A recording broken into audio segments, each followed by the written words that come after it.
మనీష్ గారు, అగ్ని పరీక్షలో అభిజిత్ గారు అడిగిన ప్రశ్నకి టక్కున ఆ బొమ్మ ఫేస్ తుడిచేయడంతో ఒక్కసారిగా ప్రేక్షకుల దృష్టిలో పడ్డారు మీరు. అబ్బా, ఈయనెవరో చాలా ఇంటెలెక్చువల్ లాగా ఉన్నారు అని ఆడియన్స్ అందరూ అనుకున్నారు. కానీ ఆ తర్వాత అగ్ని పరీక్షలో మీరు చేసింది ఏమీ లేదు. దివ్యా నిఖిత గారు చెప్పినట్లు మీకు మీరు చాలా తెలివిమంతుడుగా అనుకుంటారు. అలాగే ఇతరుల గురించి అతిగా ఆలోచిస్తారు అన్నది కూడా నిజమే. కానీ అగ్ని పరీక్ష జ్యూరీకి మాత్రం మీ పైన చాలా ఎక్స్పెక్టేషన్స్. అందుకేనేమో మేనేజ్మెంట్ కోటాలో బిగ్ బాస్ కి పంపించారు. వెళ్ళిన మొదటి రోజే హరీష్ గారు నువ్వు మానిటర్ కాదు కదా, ఎందుకు మాట్లాడుతున్నావు అని మిమ్మల్ని కసురుకున్నాడు. అయినా మీరు ఆయన దగ్గర వాదించలేదు. ఎందుకంటే మీ ఉద్దేశంలో ఆయన మీకన్నా పవర్ఫుల్. అది అగ్ని పరీక్షలో మీరే ఒప్పుకున్నారు కదా.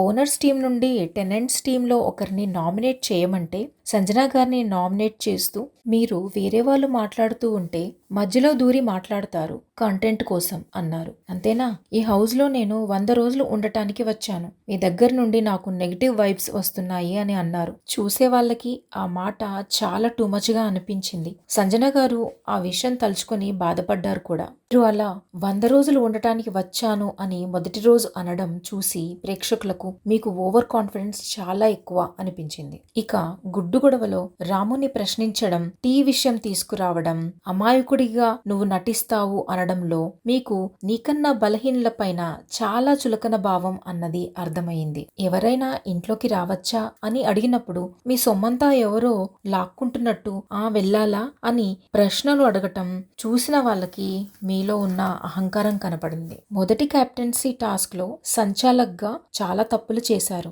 గేమ్ ని సరిగ్గా చూడకపోవటం, మీరు చేసిన తప్పుకి ఇమాన్యుయల్ ని బలి చేయడమే కాక ఇమాన్యుయల్ ని ఎగతాళిగా ఏమీ తెలియకుండా బిగ్ బాస్ కి వచ్చావు అని ఇతడిని రీప్లేస్ చేయండి అని అన్నప్పుడు మీకు అహంకారమే కాకుండా ఎదుటివారి పట్ల మర్యాద కూడా లేదు అనిపించింది. భరణి గారు చపాతీ గురించి అడిగినప్పుడు సంజన గారు మిమ్మల్ని మొదట అసిస్టెంట్ గా మీకు రూమ్ యాక్సెస్ ఇచ్చి నేను ఇచ్చిన ఫుడ్ ఎవరితోటైనా షేర్ చేసుకోవచ్చు అన్నప్పుడు మీరు దాన్ని నన్ను బ్లేమ్ చేయడానికే ఇస్తున్నారు అని నెగిటివ్ గా చూశారు. ఇలా ఎదుటివారి మంచిలో కూడా చెడును చూస్తున్నప్పుడు మీకు అనుమానం ఎక్కువ అన్నది అర్థమైంది. అగ్ని పరీక్షలో షర్ట్ తీయమంటే కూడా తీయని మీరు నామినేషన్స్ లో భరణి గారిని స్టేజ్ పైన జరిగిన విషయాలను పట్టుకొని నువ్వు స్నేక్ అని పెద్ద పెద్ద అభాండాలు వేయటం వల్ల మీలో మాకు మూర్ఖత్వం కనపడింది. శ్రీజా ప్రియలు మిమ్మల్ని అవమానిస్తున్నారని ఏడ్చి నేను వాళ్లతో ఆ ఇంట్లో ఉండనని, అవుట్ హౌస్ లో ఒక బెడ్ ఉంటే ఇవ్వండి అని బాధపడిన రెండో రోజే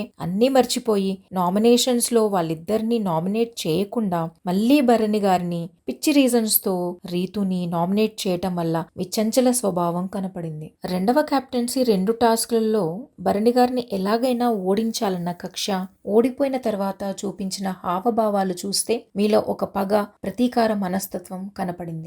భరణి గారు మొదటి నామినేషన్స్ లో నుండి మిమ్మల్ని సేవ్ చేసినా కూడా చేసిన మేలు మరచి మళ్ళీ భరణి గారిని సెకండ్ వీక్ నామినేషన్స్ లో నామినేట్ చేసినప్పుడు మీలో ఏమాత్రం నిజాయితీ, కృతజ్ఞత లేదని అనిపించింది. ముఖ్యంగా భరణి గారితో బెడ్ షేర్ చేసుకోవడానికి కూడా ఇష్టం లేదన్నప్పుడు ప్రేక్షకులు భరించలేకపోయారు. ఇలా మీలోని ఇన్ని రకాల నెగిటివ్ షేడ్స్ ని చూపించి ప్రేక్షకులకు నెగిటివ్ వైబ్స్ ని ఇచ్చారు. ప్రేక్షకులు ఎంత మనసు మీదకి తీసుకున్నారంటే మిమ్మల్ని ఓడించటానికి ఫ్లోరా గారికి కూడా ఓట్స్ వేశారు. ఎలిమినేట్ అయ్యి స్టేజ్ పైకి వెళ్లిన తర్వాత మీరు భరణి గారిని టాప్ లో పెట్టడం, ఆయన గురించి గొప్పగా చెబుతూ ఆయనతో స్టేజ్ షేర్ చేసుకోవడం అదృష్టమని చెప్పిన విధానం చూస్తుంటే బీబీ టీం మిమ్మల్ని మరీ అంత నెగటివిటీతో పంపించకూడదని మీకు కొన్ని హింట్స్ ఇచ్చి కరెక్ట్ చేశారని అనిపిస్తుంది. మొత్తానికి మీ అతి వల్ల భరణి గారిని హీరో చేసి మీరు విలన్ గా వెళ్ళిపోయారు. బిగ్ బాస్ షో ఒక పర్సనాలిటీ డెవలప్మెంట్ లాంటిది అంటారు కదా.